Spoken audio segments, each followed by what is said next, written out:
BGB সদর দপ্তরের নির্দেশনায় এইসব কার্যক্রম মিডিয়ার মাধ্যমে দেশবাসীর নিকট প্রচারের জন্য আমরা মাঠ পর্যায়ে রংপুর রিজিয়নের পক্ষ থেকে সংবাদ সম্মেলনটি এখানে আয়োজন করেছি।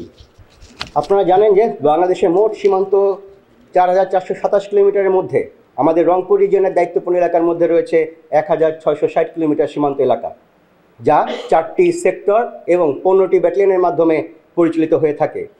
রংপুর রিজিয়নের প্রতিটি বিজিবি সদস্য সীমান্ত সুরক্ষায়, নিরাপত্তা ও আস্থার প্রতীক হিসেবে দায়িত্ব পালন করে যাচ্ছে। এরই ধারাবাহিকতায় মাদক, অস্ত্রগোলা বারুদ, গবাদি পশু, জনসচেতনমূলক কার্যক্রম এবং আইন শৃঙ্খলা নিয়ন্ত্রণে বিজিবির ভূমিকা কার্যকরী এবং আমরা বিশ্বাস করি এর মাধ্যমে বিজিবি দেশবাসীর আস্থা অর্জন করতে সক্ষম বলে আমরা বিশ্বাস করি। 2025 সালে এই বছরের রংপুর রিজিয়নের অধীনস্থ ব্যাটালিয়নসমূহ বিভিন্ন রকমের আভিযানিক কার্যক্রম পরিচালনা করে গত 9 মাসে 501 জন আসামি সহ প্রায় 60 কোটি টাকার অধিক মূল্যের চোরাচালানি দ্রব্যাদি আটক করতে সক্ষম হয়।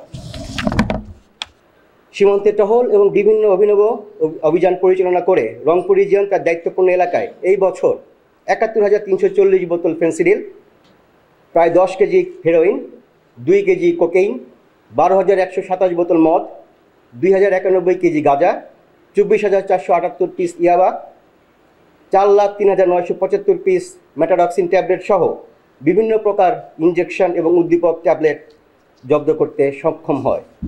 এই বছর রংপুর রিজিয়ন একটি 6 রাউন্ড গুলি সহ একটি বিদেশি পিস্তল, 6টি এয়ারগান, 3,100টি এয়ারগানের সীসাগুলি, 7 কেজি গান পাউডার, 99টি ককটেল এবং 40টি পেট্রোল বোমা উদ্ধার করতে সক্ষম হয়। গবাদি পশুর ক্ষেত্রে যদি আমরা বলি, আমরা জানি যে অধিক মুনাফার আশায় চোরা কারবারিরা পার্শ্ববর্তী দেশ ভারত হতে কম দামে, বিশেষ করে সংক্রামক রোগে আক্রান্ত গরুগুলো এদেশে পাচার করে কম দামে বিভিন্ন জায়গায় বিক্রি করছে, যার ফলে আমাদের দেশের স্থানীয় খামারিরা ক্ষতিগ্রস্ত হচ্ছে এবং পাশাপাশি বাংলাদেশ সরকার বিপুল পরিমাণে রাজস্ব হারাচ্ছে। এর প্রেক্ষাপটে রংপুর রিজিয়নের বিজিবি সদস্যগণ এই বছরে সীমান্তে টহল জোরদারের পাশাপাশি বিভিন্ন কৌশলগত উপায় অবলম্বন করে গত 9 মাসে 1,457টি গরু এবং 664টি মহিষ, সর্বমোট 2,121টি গবাদি পশু আটক করতে সক্ষম হয় এবং পরবর্তীতে যা স্থানীয় শুল্ক কার্যালয়ে জমা করা হয়েছে। প্রায় 822 কেজি ওজনের 14টি কোষ্ঠী পাথরের মূর্তি, প্রায় 1 কেজি স্বর্ণ, 1 ভরি রৌপ্য, 185টি মোটরসাইকেল যা চোরাচালানে ব্যবহৃত হয়েছিল, 1,245টি মোবাইল সহ বিভিন্ন প্রকার ভারতীয় কসমেটিক্স এবং পোশাক সামগ্রী জব্দ করতে রংপুর রিজিয়নের বিজিবি সদস্যগণ সমর্থ হয়। ইলিশ মাছ আমাদের বাংলাদেশের অর্থনীতি এবং সংস্কৃতি একটি গুরুত্বপূর্ণ সম্পদ। ইলিশ মাছের অনিয়ন্ত্রিত আহরণ এবং পাচারের ফলে জাতীয় মৎস্য সম্পদ হুমকির মুখে পতিত হয়। বিজিবি সদস্যরা সরকার ঘোষিত ইলিশ আহরণের নিষেধাজ্ঞার সময় নদীতে পেট্রোল বোটের মাধ্যমে টহল জোরদার করে আসছে।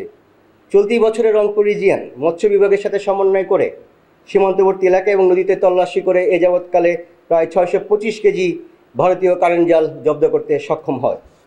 আপনার ইতিমধ্যে ওয়াকিবহাল যে আমাদের রংপুর রিজিয়নের অধীনস্থ সীমান্তবর্তী এলাকা হচ্ছিল 1,660 কিলোমিটার। অতি সম্প্রতি বিজিবি তার সক্ষমতা বৃদ্ধির জন্য রংপুর রিজিয়নে নতুন করে 6টি বিওপি নির্মাণ করেছে এবং এই বিওপি স্থাপনের ফলে সীমান্তে নজরদারি এবং টহল কার্যক্রমের পরিধি আগের থেকে বেগবান হয়েছে। রংপুর রিজিয়নের দায়িত্বপূর্ণ সীমান্তবর্তী এলাকায় মোট 860টি পূজামণ্ডপ ছিল এবং এই সমস্ত পূজামণ্ডপে টোটাল 138টি বিজিবি প্লাটুন মোতায়েন করা হয়েছিল, যারা পেশাদারিত্ব ও নিষ্ঠার সাথে দায়িত্ব পালন করে একটি সুন্দর, সুষ্ঠু ও শান্তিপূর্ণ জাতীয় দুর্গাপূজা সমাপন করে। এছাড়াও দেশের যে কোনো উদ্ভূত আইনশৃঙ্খলা পরিস্থিতিতে বেসামরিক প্রশাসনের সহায়তার এবং অনুরোধের প্রেক্ষিতে রংপুর রিজিয়ন বিভিন্ন সময় বিজিবি মোতায়েন করে থাকে। সেটা হচ্ছে সীমান্তে জনগণের সাথে প্রতিনিয়ত জনসমাবেশ করা, মূলত বিভিন্ন প্রাসঙ্গিক বিষয় যেমন অবৈধ সীমান্ত পারাপার, মাদকদ্রব্য চোরাচালান, নারী ও শিশুর পাচার রোধ এবং জালনোট পাচার প্রভৃতির জন্য আমরা সীমান্তবর্তী এলাকায় জনপ্রতিনিধি এবং জনগণকে সাথে নিয়ে প্রতিদিন কোথাও না কোথাও আমরা জনসচেতনমূলক কার্যক্রম পরিচালনা করে থাকি, যাতে তারা এ ধরনের কোনো অবৈধ কার্যক্রমে লিপ্ত না হয়।